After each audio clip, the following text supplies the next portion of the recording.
Le Real Madrid ne meurt jamais. Bonjour à tous, j'espère que vous allez bien.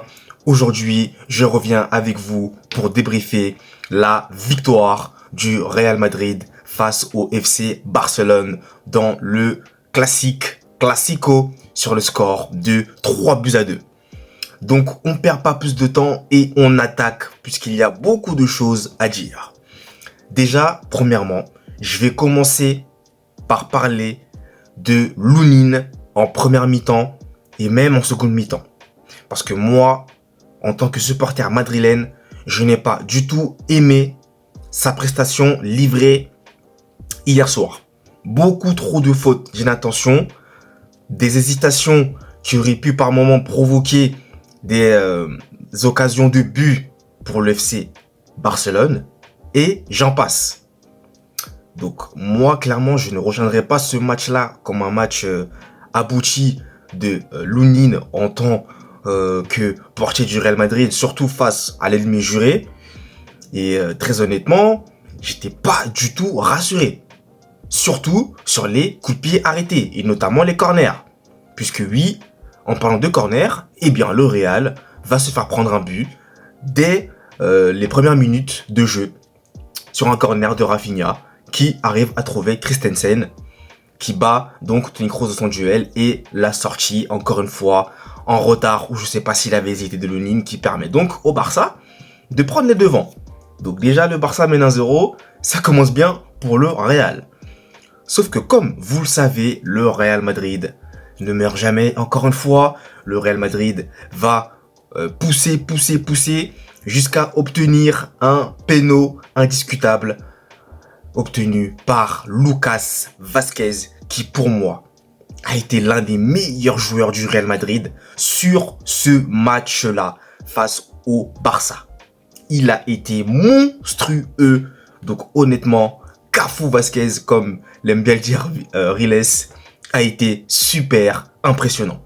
Et c'est lui qui va chercher ce penalty et Vinicius se présente devant Ter Stegen et ne manque pas le cadre et permet au Real de revenir à un but partout. Donc déjà, le Classico, comme vous le voyez, il est déjà très mouvementé. Et là, je vais aborder la grosse polémique. Et oui, le but non accordé à Lamine Yamal lors d'un corner. Bon, moi, je vais vous dire en 2-3 mots. Au début, quand je regarde, je me dis, il y a but. Pour moi, il y a but pour le Barça.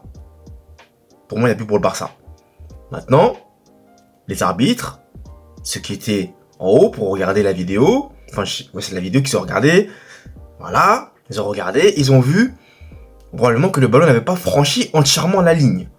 Bon, sur un angle, en fait, on voit pas trop bien puisque le ligne, il cache le ballon.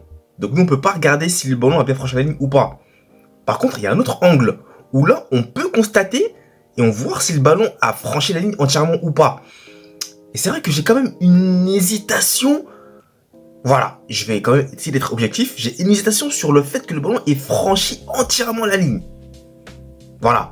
Mais pour moi, il y avait but. Pour moi, il y avait but. Donc après, le but n'a pas été accordé.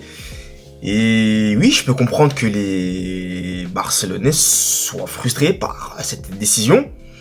Maintenant, écoutez, la décision a été prise et le jeu a repris par la suite. Donc, en parlant de Lamine Yamal, il a été monstrueux.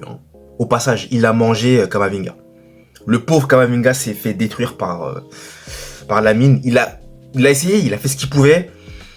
Mais encore une fois, Lamine Yamal est chirurgical.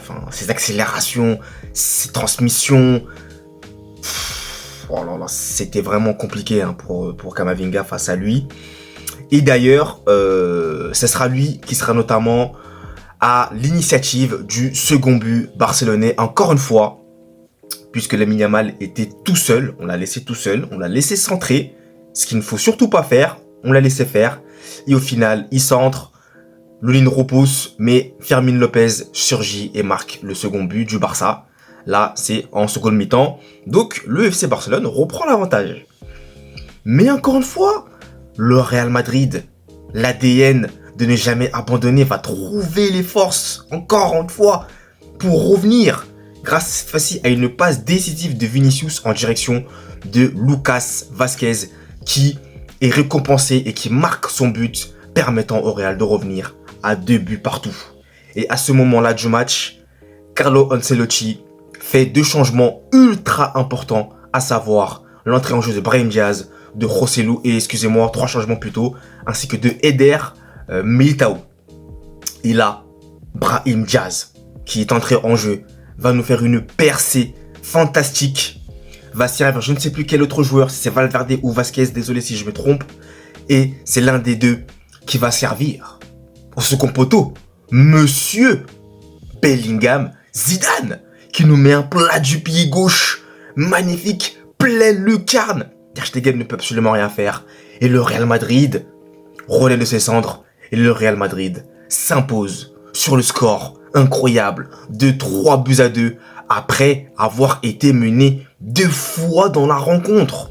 Rendez-vous bien compte, c'est énorme, c'est énorme.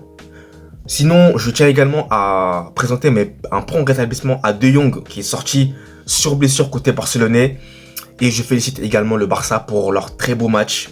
J'ai vu une très belle équipe du Barça qui nous ont posé beaucoup de problèmes.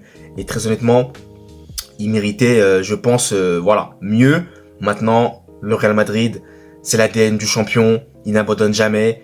Et ça, c'est en nous. C'est en nous clairement. Donc voilà. Bellingham, super. Modric, excellent. Tchouaméni aussi, excellent. Vinicius, un peu trop de gâchis. Rodrigo, pas très existant. Mais bon, on va pas non plus leur en vouloir plus que ça. Le job a été fait. Le Real Madrid a désormais 11 points d'avance sur le Barça et est quasiment assuré de terminer la saison champion d'Espagne pour la 36e fois de son histoire. C'était donc une semaine qui s'est bouclée de rêve avec la qualification en demi contre City et la victoire dans le Classico contre le Barça.